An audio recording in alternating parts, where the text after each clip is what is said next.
అందరికీ నమస్కారం అండి. మా గురువు గారు సుకుమార్ గారికి సార్ థ్యాంక్ యూ సార్ వచ్చినందుకు. ఏం మాట్లాడడానికి ఏమీ లేదండి, సింపుల్గా చెప్పేస్తాను. ఏప్రిల్ 30ని రానందుకు క్షమించండి, జూన్ 4న వస్తున్నందుకు ఆశీర్వదించండి. Thank you so much. Peddi చాలా కమర్షియల్గా ఎమోషనల్ రైడ్ సతీష్ గారు చెప్పినట్టు మీ అందరి హృదయాలకి చాలా దగ్గరగా ఉంటాడు పెద్దిగాడిని హృదయంలో తీసేయడం అంత ఈజీ కాదు. థ్యాంక్ యూ అండి, thank you so much. June 4న నా ప్రేమనంతా చరణ్ సార్ మీద చూద్దరు, కానీ ఈ అవకాశం ఇచ్చిన చరణ్ సార్కి థ్యాంక్ యూ సో మచ్ అండి. Thank you sir.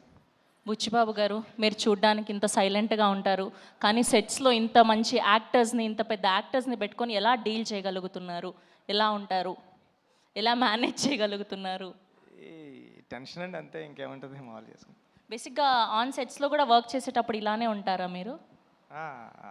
ఇక్కడ అంతేండి, అక్కడ అంతేండి. సుకుమార్ గారిని అడగాలి సార్, ఇలానే ఉంటారా ఆయన సెట్స్లో కూడా, వర్క్ చేసేటప్పుడు కూడా ఇంతే వినయంగా? సార్ అలాగే చెప్పండి, ఇలాగ ఉంటానని. సెట్స్లో ఇంకా వినయంగా ఉంటాడు, కానీ విశ్వరూపం కూడా ఉంటుంది. బికాజ్ ఒక డైరెక్టర్కి అంత కమాండ్ ఉంటే కానీ చేయలేరు కదా. So there are two sides. So డైరెక్టర్గా ఉన్నప్పుడు విశ్వరూపం ఉంటుంది, మళ్ళీ షార్ట్ అయిపోతే ఇలాగే ఉంటాడు.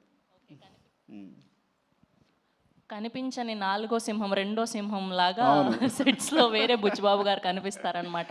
ఓకే, సో ఈ వేదికగా రామ్ చరణ్ గారి ఫ్యాన్స్కి ఏమైనా చెప్పాలి అనుకుంటున్నారా? చరణ్ సార్ని దీంట్లో పెద్ద క్యారెక్టర్లో చరణ్ సార్ని మర్చిపోవడం అంత ఈజీ కదండి. చాలా అంటే చాలా మీరు ఇష్టపడిపోతారు పెద్ద క్యారెక్టర్ని. థ్యాంక్ యూ అండి, thank you so much. Okay, మాటలంటే మాట్లాడలేరు, కానీ ఒక 2 స్టెప్పులు అయితే వేయచ్చు కదా. అది ఈ జన్మలో కదండి, వచ్చే జన్మలో కూడా కుదరదు.